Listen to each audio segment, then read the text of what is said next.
What's up my loves, my name is Paige, this is Paige's the Page, and today I'm going to be doing some recommendations for the Whodunnit Readathon.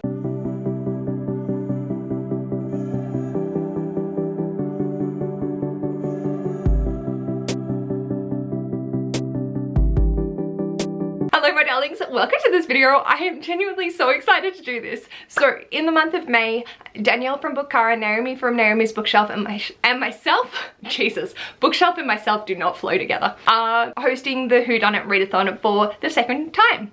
And for Whodunnit, there are no prompts. You need to read a book that matches to the Cluedo card attributes in some way, shape or form. And for this, I wanted to do a recommendation video by pulling the cards and seeing what we can come up with. I am genuinely so unbelievably excited to do this, and I just yes. For the Whodunnit Readathon, you need to read a book that would match the attributes to 3 weapons, 3 rooms, and 3 character cards. You can triple up across character, weapon, and room, but you cannot double up or triple up within the categories themselves. So I've got my Cluedo cards, I've got my people, my weapons, and then my rooms. So this way we will not be doubling up within the same category, it will always be one from each. So if you were to do this way of picking your Whodunnit TBR, if you were to go this way, you would only need to read 3 books because you would be able to match up as you're going the 3. Unless it's completely impossible, but we're about to find that out. And the other thing is, if you're playing as Mr. Green, if you end up getting whatever the one is that you don't want, Dale's, is that you need to have a minimum of 6 books for the readathon. So for that case, you could either do 1 triple up, 1 double up, and then 4 singles, or you can do 3 double up and 3 singles. So just so that's how to make this work. Let's get into the recommendations. So, I'm so excited. I will leave the announcement video linked down below for all 3 of us. Each of us explain it in the same way, but all differently. So it might be an explanation from Danielle or Naomi works much better than my announcement video. Feel free to have a browse, but the concept is all the same. Our explanations are just dependence on the coherency. I got my cards, let's find some books. Oh, I'm so excited. First one is going to be the person.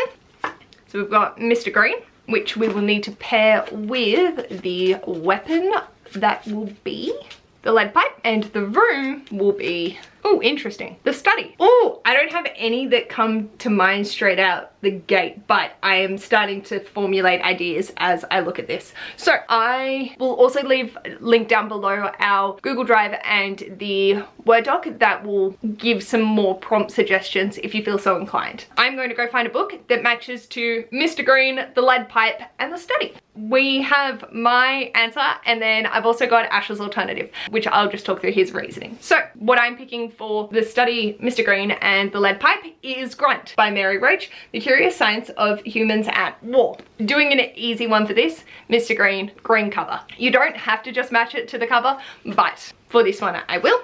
For study, it is a non-fiction text, so you study the text. And I feel like this is something that you could just sit down in your study and just really dive into. I definitely took a few highlights throughout, so it was one that was a lot of fun to study as well, because it is all case studies. And then for the lead pipe, for me, a lead pipe is very dense, so the topic matter in this is also dense because it is a non-fiction. And that is my ties. For Ashes, he has gone with The Hobbit by J.R.R. Tolkien, and again, Mr. Green for the green cover, but also because the title is The Hobbit and the lead is a hobbit, it is also dense, and this one is actually surprisingly heavy given its size, and you definitely could bludgeon someone over the head with it. So that was his match for the lead pipe. And study because again, it is one that has been studied, and it's a study of hobbits. So there's that one. Oh, I'm having so much fun. Alrighty, so I'm gonna leave those out so we get fresh things. The next one is going back to persons, Mrs. White. So we could go an older protagonist, a cleaner, someone who cares for other people and things. Yeah, I've got a few ideas. So let's see if the weapon will give us something else to work with. Let's go with, so the candlestick. This could be as simple as has a candlestick on the cover, it has fire on the cover.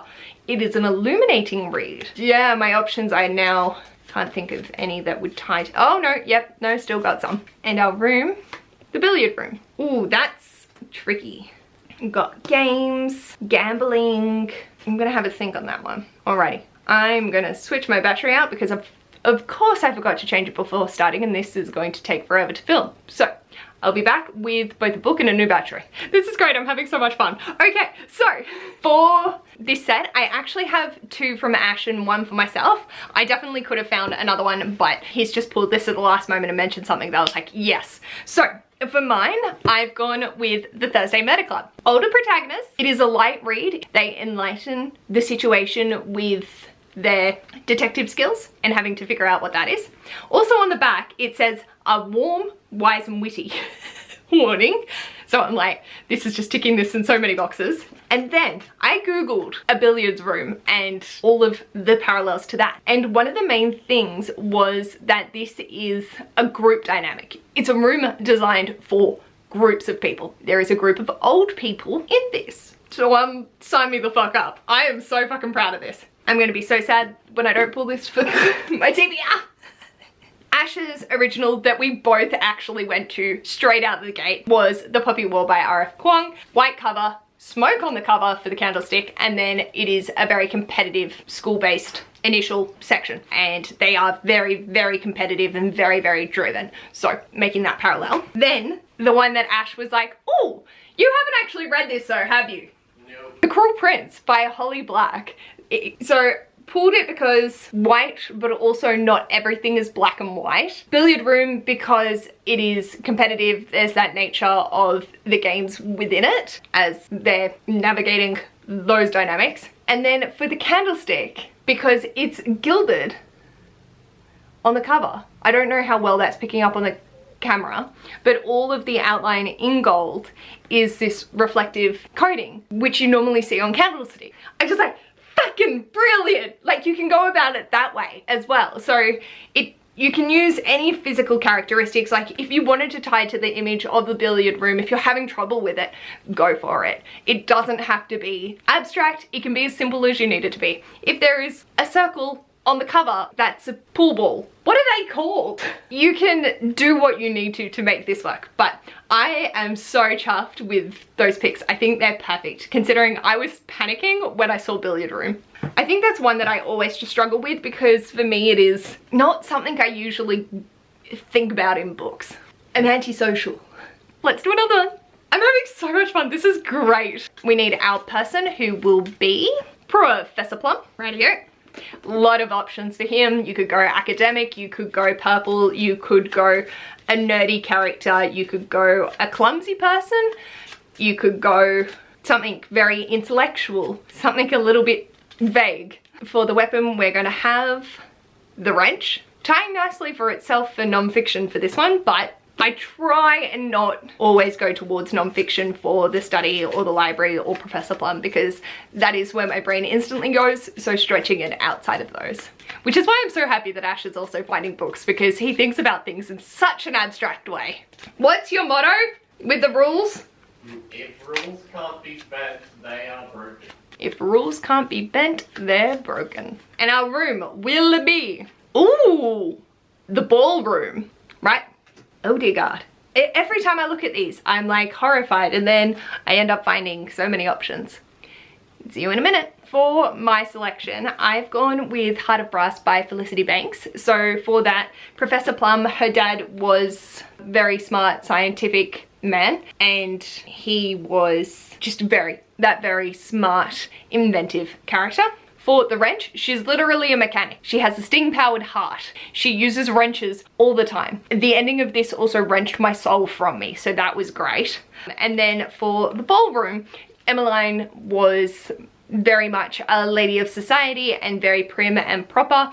I'm pretty sure she attends a dance and a ball at the beginning of this book, but then has to flee for situations. So she was part of the elegancy of Gold Rush Victoria in Australia. So that was my pick for Ash's selection.